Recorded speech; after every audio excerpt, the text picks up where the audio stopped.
Meus irmãos queridos, que Deus nos abençoe a todos mais uma vez.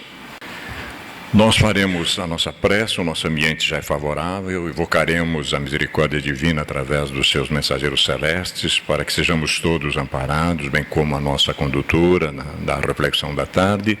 Em seguida, uma pequena provocação para a expositora, porque ela nos vai trabalhar hoje um assunto muito importante deste luminar, desta alma nobre chamada Hermínio Correia de Miranda. Unamo-nos em pensamento, por favor. Pai da vida, vossos filhos, que gradativamente despertam para a sua realidade intrínseca de espíritos imortais, com plena consciência das nossas responsabilidades, evocam o vosso coração magnânimo, a vossa ternura e o vosso carinho que não conhece limite em relação a nós outros, para que, potencializado por esse amor infinito, possamos realmente realizar o máximo que pudermos nessa existência, para retornarmos para casa em breve dias, em paz e harmonia, com a consciência de que envidemos todos os esforços, desde éticos, morais, para avançarmos na senda da perfeição relativa. Abençoa-nos a todos, que tenhamos a capacidade de ampliar as nossas percepções, que a nossa facilitadora seja envolvida em ternura e carinho e consiga realmente passar a sua essência, para que do nosso intelecto esta mensagem transporte-se para o nosso coração e torne-se um hábito saudável na nossa vida. Pai da vida, abençoa a nossa proposição e se conosco todos os instantes da nossa vida. Que assim seja, Senhor. A proposição que a nossa querida Vânia Maria de Souza vai nos conduzir agora. Vânia é uma trabalhadora desta sociedade, bem como também expositora da nossa regional, conselheira da nossa Federação Espírita do Paraná. Praticamente será um estudo, em breves minutos, é um estudo, é uma informação preciosa. E por isso nós mergulhamos aqui no livro do benfeitor Ignotus, que ele tem uma coisa interessante que nós não tínhamos percebido. A lição 27 trata de estudo espírita. Já que nós vamos ter praticamente uma informação, vai aumentar a nossa informação sobre a doutrina, vejam o que diz o nosso benfeitor. Ele fala de um expositor, né? Vangloriava-se de possuir o dom da palavra. Estudo era inovação, afirmava. Para que estudar? A inspiração significava tudo, insistia. Bastava abrir a boca e jorrava a torrente, asseverava. Estudar a doutrina é erro, acrescentava com falsa austeridade. Os espíritos ajudam no momento próprio. E pregava aqui e ali onde era convidado a fazê-lo. Lamentavelmente convidavam-nos outros cegos. Salão à Cunha, Referto. Aniversário do centro, flores, sorrisos, declamações. Convidado assomou à tribuna. Irmãos e irmãs, hoje falarei em detrimento da doutrina. Começou eufórico e falou: ensina o Evangelho que o Espírito Santo fala pelos trabalhadores do bem e que basta abrir a boca, entre aspas, isso ninguém duvida. Resta, porém, saber se a boca está em condições de traduzir a palavra do Espírito do Senhor. Menos petulância e mais estudo doutrinário do Espiritismo. Menos fanatismo e mais discernimento. Vigilância e oração constituem ingredientes de paz. Nem elite intelectual, tampouco ignorância presunçosa. Resguardemos a boa comunicação espírita, examinando quem, como e quando alguém está em condição de servir, com maior acerto e ensinar com segurança e lucidez. Asseguro-vos, nós vamos ter hoje segurança e lucidez, nos orientando em assuntos de capital importância. Uma obra extraordinária às mãos de minha irmã, com lições profundas para todos nós, na condução segura da nossa querida Vânia. Nós, honrados, vamos ouvi-lo uma vez mais. Boa tarde, queridos amigos, queridos irmãos, que Jesus nos abençoe as tarefas a que nos propomos. Hoje nós vamos falar desta personalidade que serviu à doutrina espírita por toda a sua vida, Hermínio Correia de Miranda. Desencarnou aos 93 anos e a maior parte de sua vida passou pesquisando, estudando e trabalhando na doutrina espírita. Nada obstante, era um excelente profissional na sua profissão. Ele é também conhecido como o Ernesto Bosano brasileiro, porque Ernesto Bosano foi um grande filósofo italiano que lecionava na Faculdade e Universidade de Turim, na Itália, e lecionava filosofia da ciência. E era um grande pesquisador espírita. Então, a gente compara Hermínio Miranda com Ernesto Bosano, o nosso Ernesto Bosano brasileiro. Hermínio Miranda tinha, entre todo o seu trabalho, duas coisas que merecem ser mencionadas. Ele era um grande pesquisador. E o pesquisador, ele normalmente fica mergulhado nos seus livros, nos seus estudos. Então, ele tinha uma característica interessante, porque ele frequentava sebos, né? Ele residia nas grandes capitais, frequentava os sebos, morou até em Nova York, e lá ele encontrava obras raras, né, da doutrina espírita, inclusive. Essas obras eram originais em francês, em inglês, e ele as lia, porque ele tinha uma cultura muito grande também. Ele tinha uma cultura de conhecimento da história do mundo. Então, se a gente fosse falar com ele sobre Roma, ele sabia da história de Roma. Sobre o Egito, ele sabia do Egito, das personalidades que viveram ali famosas, de Roma também, da época da França, do seu reinado, da Inglaterra. Conhecia muito bem a história. Então, ele era um homem bastante culto. E a segunda característica dele era a maneira com que ele doutrinava os espíritos. Hermínio Miranda, ele organizava, coordenava um grupo mediúnico. Longos anos, mais de 50 anos. Era um grupo muito afinizado, de pessoas que pensavam da mesma maneira, se respeitavam, se amavam e conviveram por longos anos. E Hermínio Miranda, então, coordenava aquele grupo de reuniões mediúnicas que aconteciam semanalmente. E ele conduzia com uma pequena diferença dos demais. Então, Hermínio Miranda, e nós fomos aprendendo com ele vai usar uma característica muito interessante, porque ele passa a conversar com os espíritos de uma maneira diferente. Ele passa a ouvir os espíritos com muita paciência, ele passa a ouvir com respeito o que os espíritos têm a dizer. Ele não tem pressa de mandar o espírito para o mundo espiritual, do mais além, para acompanhar os benfeitores. Ele realmente quer saber o que é que o espírito veio fazer naquela sessão mediúnica. Sempre lembrando que nas reuniões mediúnicas, quem é que coordena o trabalho são os benfeitores. Quem traz os espíritos para incorporarem, entre aspas, nos médiuns, são os espíritos benfeitores. Eles que organizam. Então, não cabe a nós dizer que, nesta noite, no nosso trabalho mediúnico, vem o espírito fulano de tal. Não. Esse trabalho cabe aos mentores do trabalho mediúnico, né? Então, Hermínio Miranda estava sempre preparado para receber com todo o coração aquele espírito sofredor que ali se apresentava.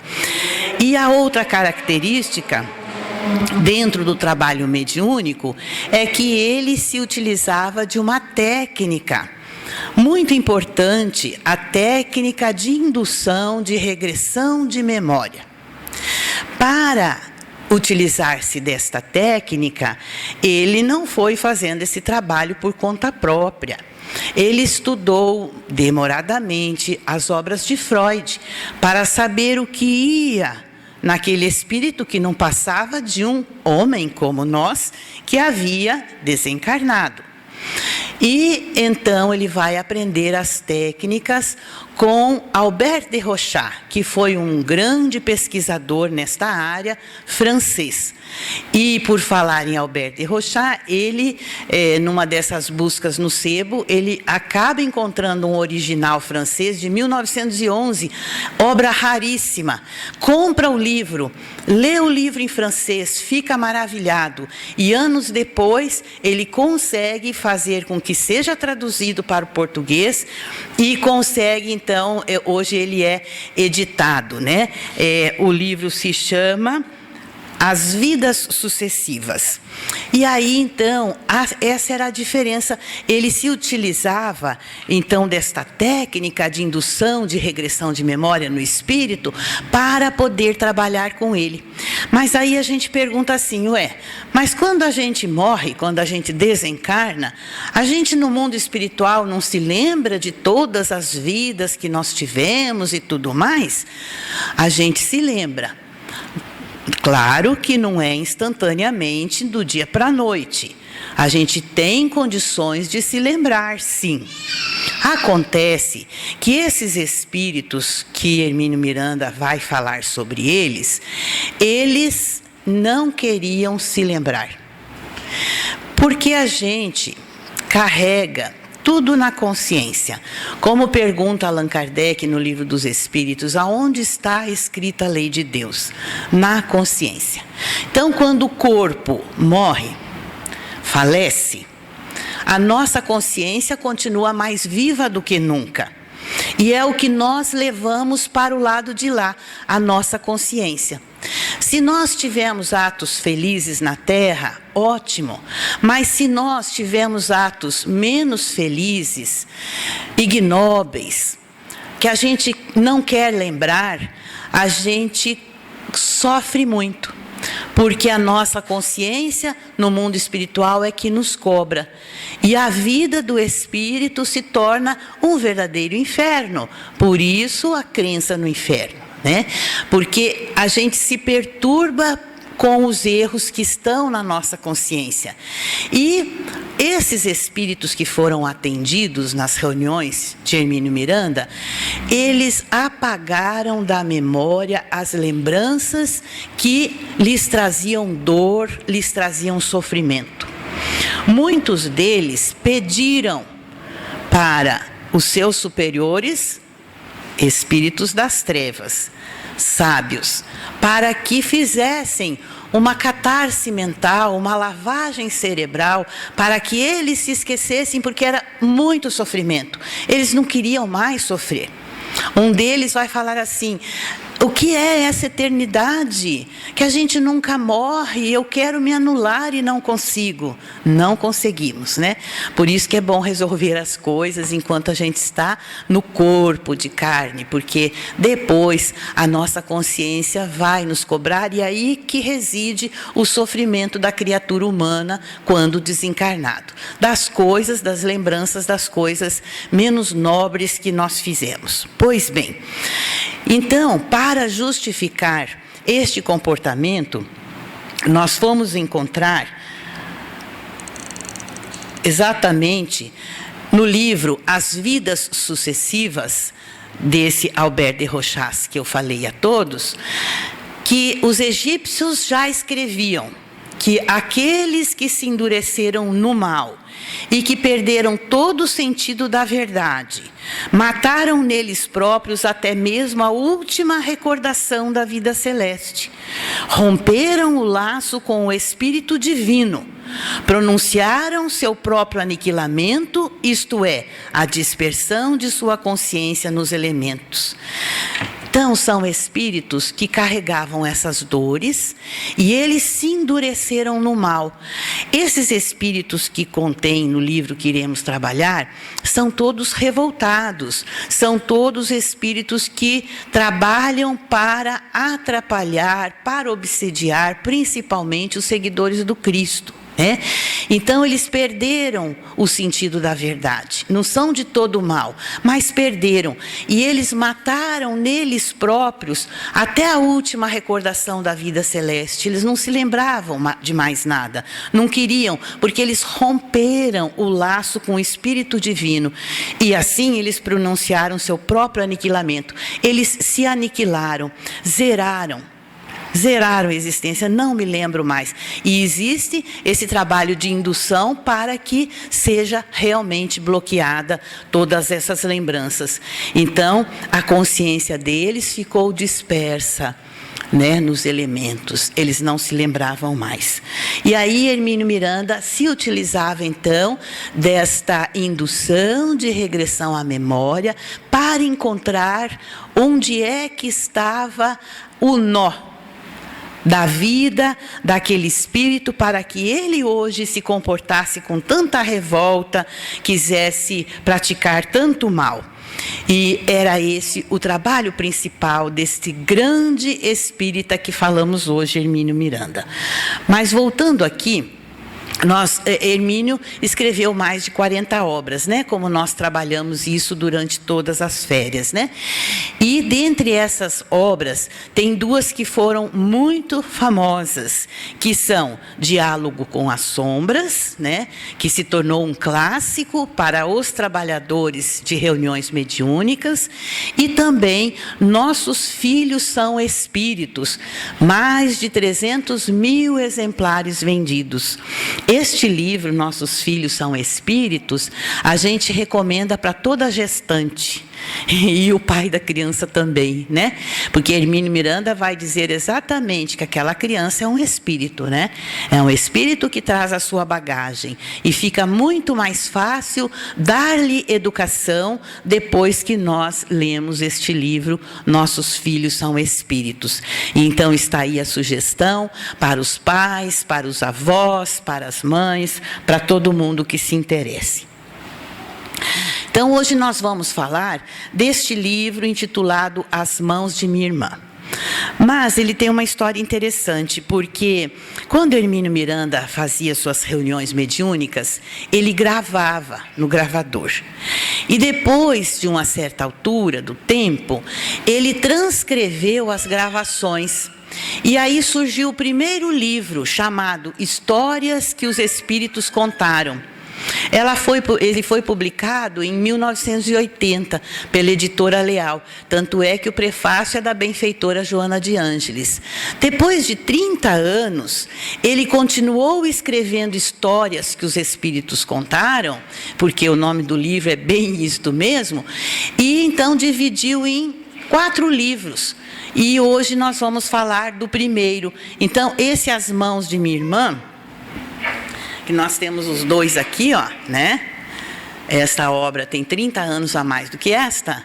E este livro aqui é exatamente igual a esse aqui. Exatamente. Mas ele foi catalogado como coleção das histórias que os espíritos contaram, porque tem mais 3 livros além deste. Do que trata este livro? Exatamente do trabalho de Hermínio Miranda que acabamos de relatar, de indução de regressão de memória. Ele fazia isso porque aqueles espíritos apareciam nas reuniões mediúnicas revoltados. Revoltados com quem? Eles tinham um ranço com Jesus. E Hermínio Miranda dizia, mas nós temos que descobrir por que é que você tem esta posição contra Jesus. Onde isto começou? Por que isto começou? E então o livro vai conter 20 relatos. E Hermínio vai escrever que os relatos são fiéis reproduções da primeira à última palavra. Ele não tem a preocupação de escrever uma obra literária, Ele apenas transcreve o que foi falado nas reuniões mediúnicas e faz um pequeno comentário no final. Então é muito interessante, viu? Quem quiser ler, né, esses 20 relatos e saber como é a vida dos espíritos que sofrem e como eles são utilizados no mundo espiritual, das trevas, das organizações trevosas, né, para que eles venham atrapalhar os trabalhos realizados dos seguidores do Cristo, entre outros, né, não só dos seguidores do Cristo, mas principalmente. Então, eles influenciam os grupos sérios, e principalmente os grupos espíritas, eles influenciam nos trabalhos mediúnicos. Por quê? Porque dentro de um trabalho mediúnico, você vai receber um espírito que está trabalhando na organização trevosa e consegue encaminhá-lo para que ele seja levado pelos benfeitores espirituais. Aí vem outro, eles encaminham e eles acabam desmantelando, então, este grupo, essa organização das trevas do mundo espiritual. E isto acaba provocando uma ira muito grande naqueles que são os chefes, porque todo lugar tem chefe, viu, meus irmãos? Todo lugar tem aqueles que têm mais inteligência, têm mais revolta. Então, eles iam atendendo esses espíritos. A quase totalidade desses 20 relatos se referem, então, a espíritos que eles tinham posições muito elevadas nessas organizações das trevas do mundo espiritual e eles todos combatiam os seguidores do Cristo. Aqui nós já falamos. E então, por que eles eram inimigos do Cristo, declaradamente? Porque tem uma certa altura que eles vão se declarar inimigos do Cristo. Por quê? O que aconteceu? Porque as matrizes do sofrimento deles, da revolta deles, aconteceram quando eles viveram a época do Cristo, ou então a época do cristianismo nascente. Ali estava o nó. E aí Hermínio Miranda queria achar esse nó, para que o espírito rememorasse aquilo, revisse o que foi que aconteceu e começasse a pensar de maneira diferente. Então nós ficamos imaginando, né? O que será que leva um espírito que viveu a época de Jesus, ouviu falar em Jesus, viu Jesus passar e teve qualquer coisa de negativo ali nesta vida relacionada com Jesus, uma revolta, uma coisa muito séria. Então, Hermínio Miranda vai dizer no seu livro, isso é importante para a gente discutir, ele vai dizer: as histórias que compõem esse livro são reproduções fiéis de diálogos realizados com os espíritos, levados para tratamento em reuniões mediúnicas. Quem leva os espíritos para tratamento são os benfeitores, como nós já dissemos. Tratamento desses espíritos. Então, o objetivo de uma reunião mediúnica é encaminhar aquele espírito para o bem, porque o mundo espiritual do bem é imenso. O trabalho no bem do mundo espiritual é grandioso. O mundo precisa muito de espíritos bons para socorrer a humanidade. No mundo espiritual superior se aprende muito.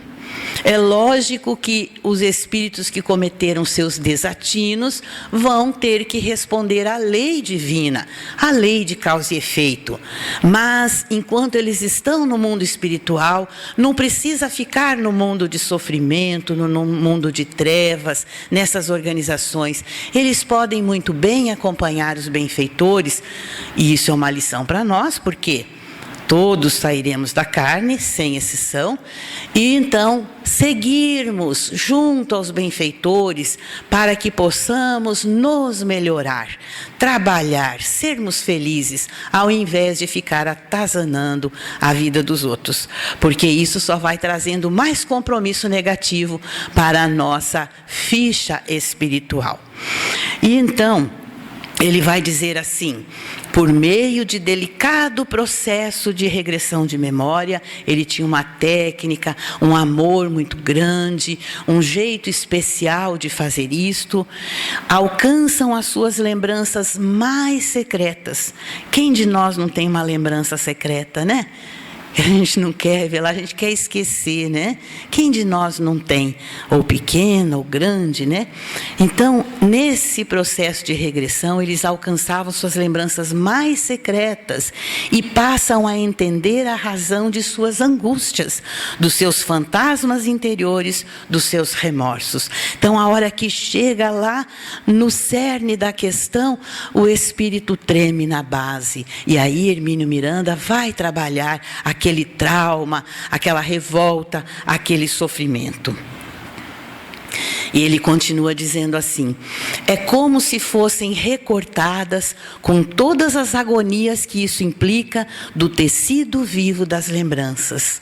Então, eu sou um espírito que cometi um desatino muito grande, sofri no mundo espiritual pela minha consciência um verdadeiro inferno, e eu quis esquecer. Eu quis esquecer e apaguei aquilo da memória com a ajuda de técnicas empregadas no mundo espiritual inferior. Mas nessas reuniões mediúnicas, essas lembranças é como se fossem recortadas com todas as agonias. Então o espírito vai viver de novo aquele sofrimento.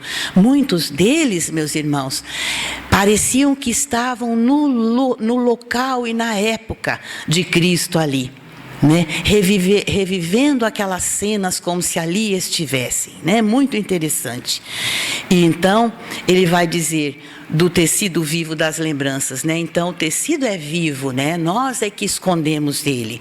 E aí diz Hermínio como é que se comporta o doutrinador que ele era, né? Evangelizador, dialogador e seu grupo. Então ele vai dizer um momento grave e solene que precisa ser vivido e presenciado com dignidade e respeito ao ser que está ali expondo suas feridas mais íntimas. Já pensou a gente contar um desatino publicamente, né? Era isso que acontecia com os espíritos, né? Eles eram induzidos a falar e falavam, mas a gente tem que considerar, claro, que os benfeitores faziam a maior parte do trabalho, mas nós temos que considerar que o grupo mediúnico, os seus componentes, todos tinham o mesmo pensamento. É um irmão que está aqui, não importa o que ele fez ou o que ele está fazendo, isso para nós não importa.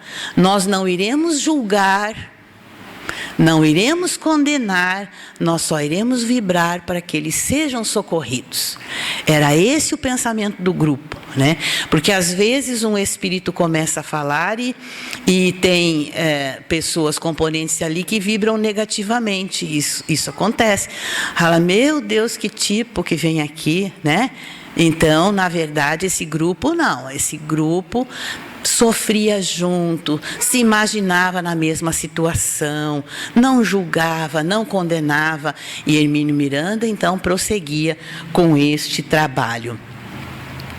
Pois muito bem, a introdução do livro é muito interessante. Hermínio Miranda vai dizer assim, que ele, como espírita de muitos e muitos anos, ele sempre lia o capítulo 23 de O Evangelho segundo o Espiritismo. O que tem no capítulo 23 do Evangelho segundo o Espiritismo? Então ele vai dizer assim, que ele passou a entender melhor este capítulo do Evangelho quando ele passou a receber esses espíritos e as histórias que eles lhe contavam. Isso durante muitos anos. O capítulo 23 do Evangelho é a estranha moral.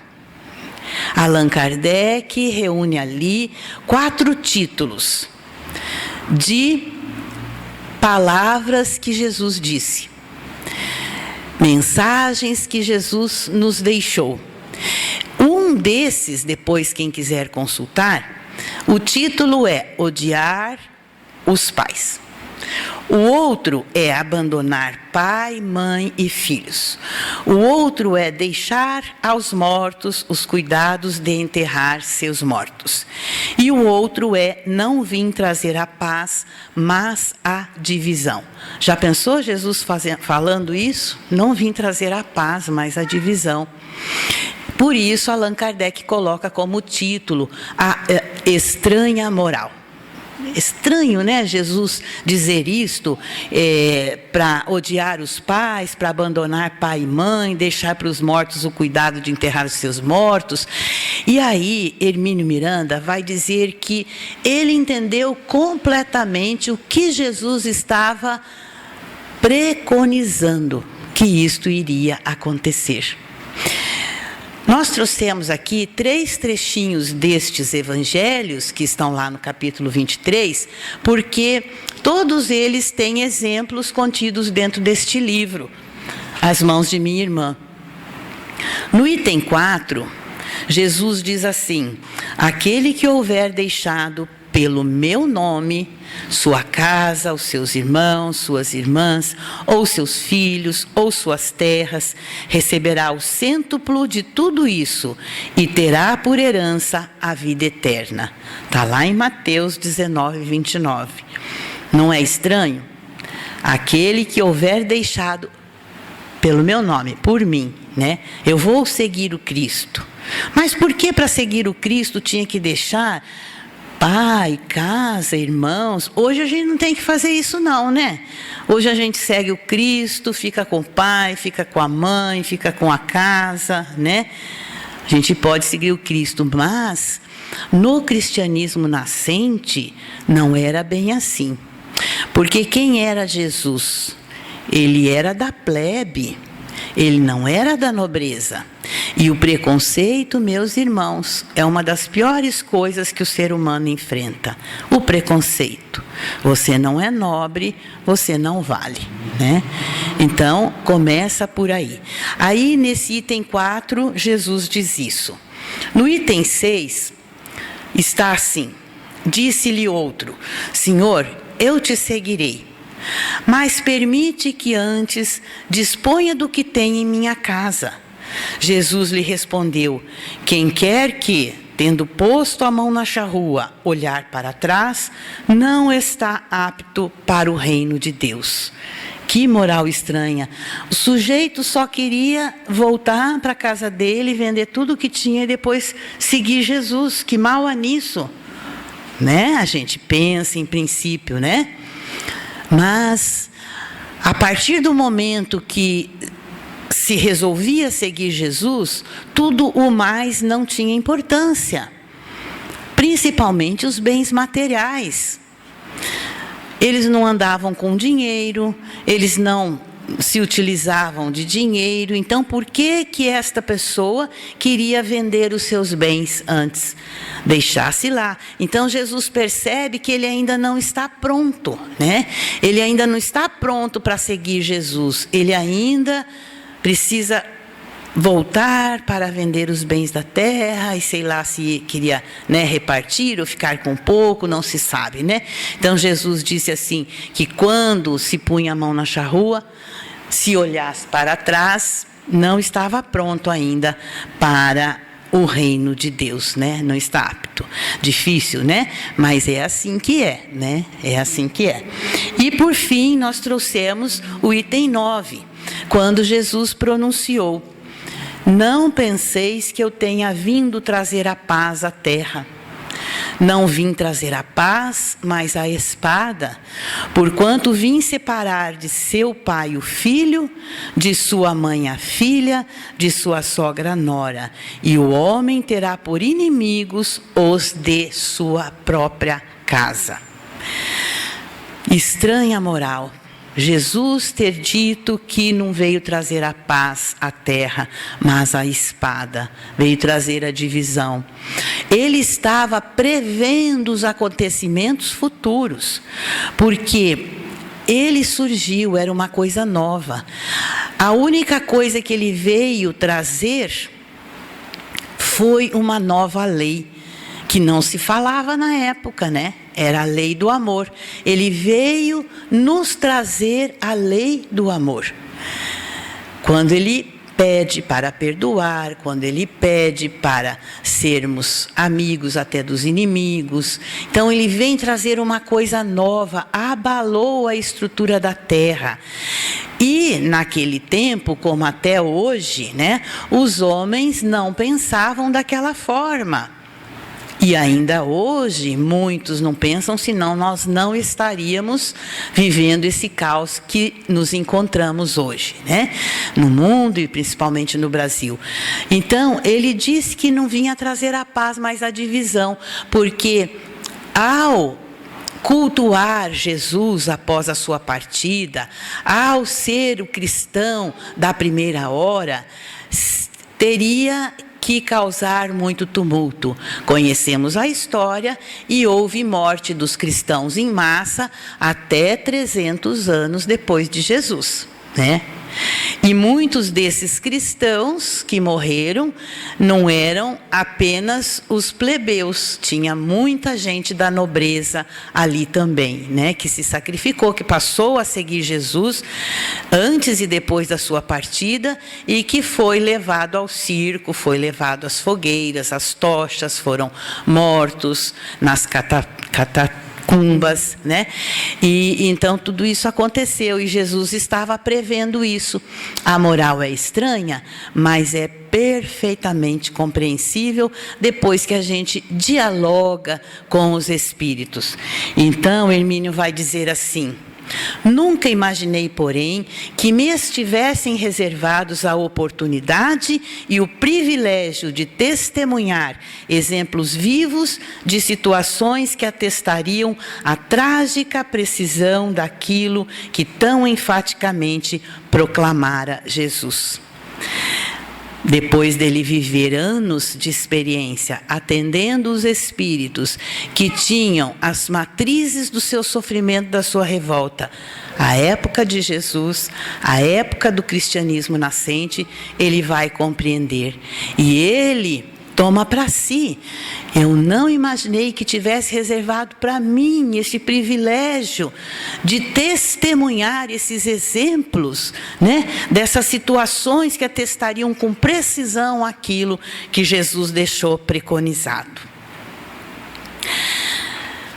Então, nós trazemos aqui apenas 2 histórias. Das 20, nós trouxemos 2 histórias, 2 exemplos desses espíritos. E nós vamos acompanhar pela leitura para que não nos percamos aqui nos nossos relatos e também não nos empolguemos demais. A primeira história que trazemos aqui tem por título A Promessa. E essa história vai acontecer, meus irmãos, naquele período de Páscoa, em que Jesus foi preso, né, julgado e condenado e crucificado. Como nós sabemos, esse período de Páscoa para os judeus era de comemoração. Então, todos os que moravam nas redondezas, longe de Jerusalém, nesse período que antecedia a Páscoa, 3 dias, 7 dias antes, eles iam todos para Jerusalém. E então a cidade ficava regurgitando de pessoas, né? E os líderes romanos, os césares, eles então incumbiam os soldados romanos de cuidarem da ordem, né? Para manter a ordem diante do tumulto, diante... A gente sabe, e o povo não mudou ainda, né? Onde tem muita gente, tem que ter, né, uma guarda, porque senão acaba dando por confusão. E ali, então, era isso que acontecia. É claro que tudo se agravou com a prisão de Jesus. Imaginemos, né? Está lá todo mundo reunido para uma grande festa, a festa da Páscoa, da passagem, né, dos hebreus. E acontece a prisão de Jesus bem nessa época. E podemos imaginar, né, meus irmãos, o tumulto que foi, a correria, a conversa, o disque-disque, né, a prisão de Jesus e tudo o que houve com ele, né? Então aparece o espírito na reunião mediúnica. Esse era um espírito culto e inteligente, e ele desempenhava um elevado cargo nas sombras. E ele queria neutralizar aquele grupo mediúnico a qualquer preço. E ele veio ameaçando, veio arrebentando. Houve um longo diálogo, porque esses espíritos muito cultos, eles tinham muita coisa para falar, falavam muito bem. E este era filosófico, religioso, e o espírito se colocava entre aqueles que não precisavam mais de Jesus. Ele era um filósofo religioso. Não, Jesus está ultrapassado. Jesus não, já era. E com essa conversa, Hermínio Miranda vai perceber que isso era indício de uma frustração que o espírito trazia, de um ressentimento não resolvido. E era preciso, então, buscar o núcleo dessa problemática que ele trazia, a raiz desse doloroso engano. Era um engano. Então ele conta que não foi fácil começar a indução magnética. Por quê? Porque este era um espírito habituado a comandar as mentes. Ele tinha, a gente desenvolve este trabalho, ele tinha o poder de comandar as mentes encarnadas e desencarnadas. Imagine, ele tinha a técnica, né? Então não foi fácil iniciar a indução. Mas aí é que entram os benfeitores e com o auxílio deles, aos poucos o espírito começa a ceder às induções magnéticas. E Hermínio diz: vamos buscar as razões do seu problema.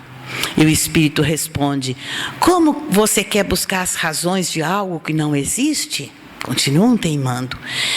E esta é uma atitude muito comum de defesa dos espíritos, né? Quando o espírito nega o passado, porque lá estão enterrados os seus mais terríveis fantasmas íntimos, os seus erros, os seus desenganos. Não tem passado. Onde você quer chegar, né?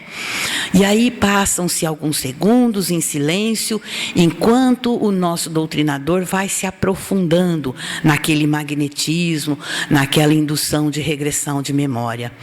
E a reação do espírito, né? Era forte, poderoso, vai aos poucos enfraquecendo, até tornar-se nula.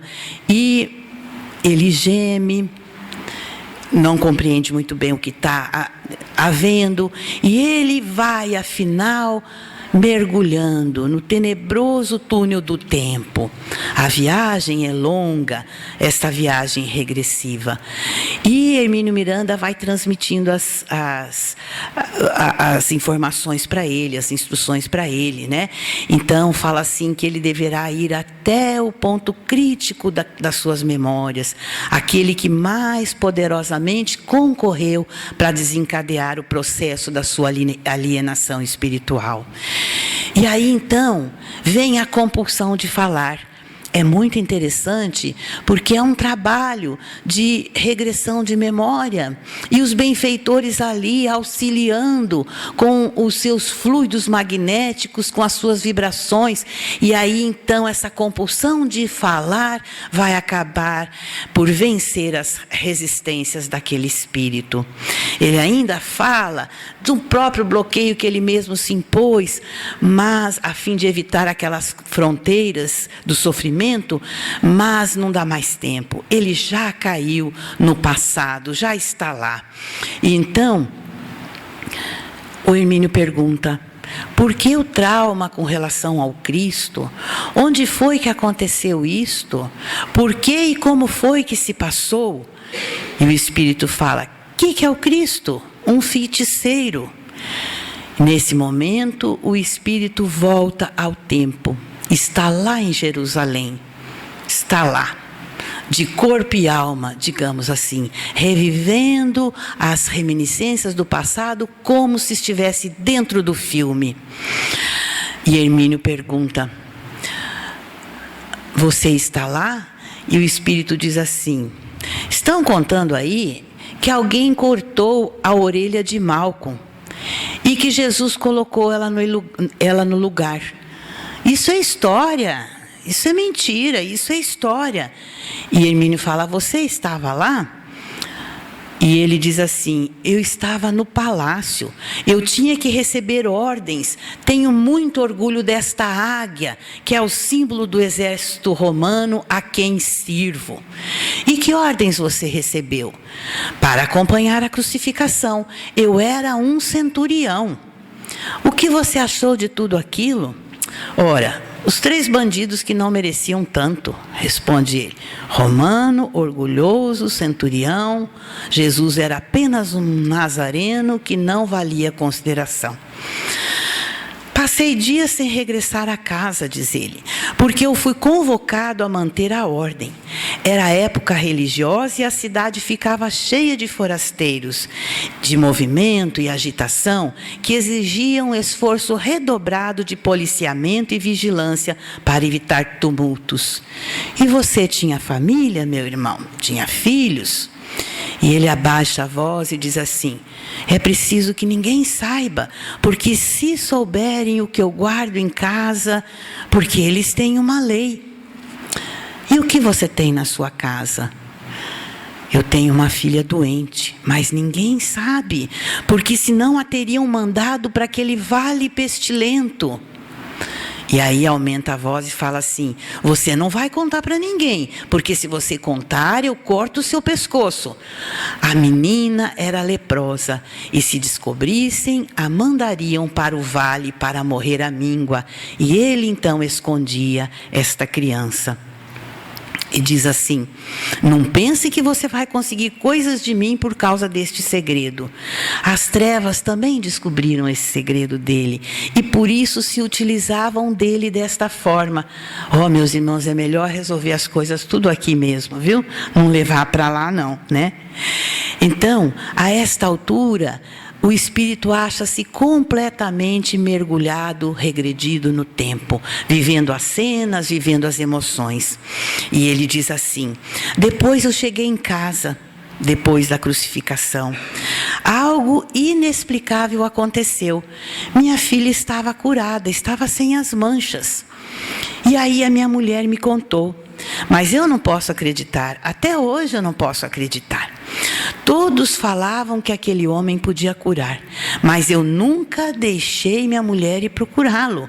Jamais deixaria rebaixar-nos, imagine. E Hermínio diz assim: mas você não sabe porque a sua filha ficou boa? A sua mulher não lhe contou? Ela disse que tinha que ir naquele dia porque iam matar Jesus, e ele então não poderia mais curar. Ela tomou a criança nos braços, envolveu a criança e correu para onde estavam levando Jesus. Ela conta, a mulher dele conta para ele, e ele ainda fala: mas como que eu vou me lembrar? Não me lembro bem das palavras que ela falou. E aí ele começa a contar isto. Então ela correu, pegou a criança, embrulhou a criança, escondeu, porque tinha lepra, e correu onde estava o tumulto, onde ela iria encontrar Jesus. Ele era centurião, ele estava no meio da multidão. E Hermínio pergunta: você a viu? Ele fala: não, eu não vi, eu não estava por perto, porque estávamos incumbidos de manter a ordem, e nós tínhamos um círculo de isolamento. E aí Hermínio fala: mas como é que aconteceu? O que mais que aconteceu? A minha mulher chegou com a criança coberta e disse a um soldado que ela precisava falar com o marido. Como ela era patrícia e se vestia como tal, o soldado deixou-a passar. E ela foi o mais próximo que pôde de Jesus. Imaginamos mais ou menos a cena. E ela então, como o soldado permitiu, ela aproximou-se de Jesus com a criança. E ela diz o Espírito: é o que eu posso me lembrar. Nazareno, sei que tu vais morrer. Mas se tu és grande como dizem, tem compaixão de mim, que não sou aqui uma patrícia, mas uma mãe aflita. Salva minha filha, salva-nos, e nós o seguiremos. Ela contou que Jesus apenas dirigiu o olhar para ela, que não falou nada, mas que ela sentiu a voz dentro da sua cabeça, dizendo assim: vai, mulher, tua filha será limpa. Ela então estava ali, percebeu que o soldado estava ouvindo ela falar, se aproximou, então ela tratou de cobrir logo a criança, apertou a criança no peito e saiu correndo em disparada. Ele falou: você achou seu marido? Não, não preciso mais. E saiu e foi correndo para casa. E quando ela chegou em casa, descobriu a criança e a criança estava limpa. Ele conta isso. E Hermínio fala assim: mas é este o ser que você odeia? E o espírito teimoso, né, diz assim: mas é que eu as perdi, porque a minha mulher meteu na cabeça que teria que ser cristã. Vestiu-se que nem uma nazarena, vestiu minha filha como nazarena, e eu as repudiei, quer dizer, ele expulsou de dentro de casa. Não se podia ser cristão. Eu servia a águia, eu tinha que ser fiel. E Hermínio diz: você nunca as encontrou? E ele fala: eu tive medo de encontrar os dois corpos numa vala, porque a gente matava todos. Mas você não encontrou, não as encontrou em nenhum dia? E o Espírito responde: cruzei a espada sobre o símbolo da águia e jurei combater a famigerada malta dos cristãos até que o solo de Roma estivesse limpo. E Hermínio então acaba trazendo, né, a história de volta. Começa a conversar com ele, coloca, né, que a mulher dele é que estava certa, que seguiu Jesus. Se ele tivesse abandonado o orgulho de ser romano e tivesse seguido a mulher, eles estariam até hoje juntos, porque ele até hoje queria ver a mulher e a filha, né? E teriam conversado, teria conseguido esse encontro. E então, naquela conversa, de repente, aconteceu uma coisa estranha. E o Espírito diz assim: não toque em mim, você não está vendo o meu corpo? Ele está cheio de feridas, elas coçam. Eu tenho lepra, não toque em mim. Eu tenho lepra, mas eu não tenho Cristo para curar-me. Ele já estava, né, cedendo. E aí, então, se descobre que depois desta vida, a época de Cristo, ele nasceu em outra e teve lepra. E os leprosos, meus irmãos, todos sabemos, naquela época eles eram repudiados, eles eram afastados do convívio social e muito mais. Então, ele estava retornando a esta vida, mas não tem Jesus para me curar. E Hermínio diz: mas você já pediu a Jesus para te curar? E o espírito sentia-se todo tomado de lepra. E era um segredo que ele guardava, mais um. Mas você já pediu para Jesus te curar? Peça para ele. E o Espírito fala: por que você me fez revelar isto? E o Espírito, então, Hermínio diz para ele: vamos fazer uma prece, eu te ajudo. Vamos pedir a Jesus. Aí o Espírito está, né, mais entregue, menos armado. Então começam a fazer uma prece. E o Espírito sente-se que está curado. Hermínio fala: olha as suas mãos, olha os seus braços, não tem mais ferida. Porque Hermínio Miranda também era conduzido pelos benfeitores, né, a sentir, a falar o que estava ocorrendo no mundo espiritual. E o Espírito chora compulsivamente, porque ele diz: eu combati Jesus a minha vida inteira. Então, meu irmão, vamos agradecer a Jesus. E por fim, ele diz, o Espírito: Senhor, tende compaixão de mim, tende compaixão deste corpo cansado. Está ali essa história dentro do livro, verdadeira, meus irmãos. E Hermínio então faz o fechamento da história. Eis aí a comovente história de um desatino que durou milênios, até que naquela noite abençoada, o aturdido irmão sentiu-se encorajado a dirigir-se ao Cristo, chamando-o Senhor. Que terrível colheita de angústia por causa de um momento de revolta, de orgulho, de incompreensão. Eu creio que não vai dar tempo da gente contar a segunda história, mas rapidamente essa história se chama Espelho da Alma. Ide e pregai. Era um espírito também revoltado. E quando Hermínio Miranda o leva ao retorno desta vida, que nem foi preciso, porque quando esse espírito chega na reunião mediúnica, ele encontra ali um espírito que era um dos espíritos nobres que acompanhavam a reunião e que foi amigo dele na época do Cristo. Os dois eram muito amigos, muito queridos um do outro, e o espírito leva um choque. E neste choque ele se desmonta. Ele foi lá para virar a mesa e ele se desmonta. E nem foi preciso fazer a regressão da memória, porque ele retorna. Então, ele vai contar que ele fez parte de um dos que Jesus falou, ide e pregai. Olha só. Ele disse, não foi só para meia dúzia, foi para uma multidão que Jesus disse, ide e pregai. Isso depois da crucificação de Jesus, quando Jesus voltou. Ide e pregai. E ele foi, mas não aguentou. Não aguentou as provações, as humilhações, os repróbios, cuspiam na cara, destratavam. E ele não estava pronto, ele não estava preparado. E ele então desiste. Ele desiste por completo. E na linguagem de hoje, não estava nem aí mais, não aguentou. E então é uma história belíssima, em que o espírito acaba por compreender que ele volta em outras reencarnações e em outras denominações religiosas. Ele foi líder de vários grupos religiosos, protestante, católico, etc., né? Para ver se ele encontrava Jesus. Mas ele sempre buscava a fama, buscava a riqueza, buscava o poder e nunca buscava Jesus. Então, nunca encontrou Jesus, né?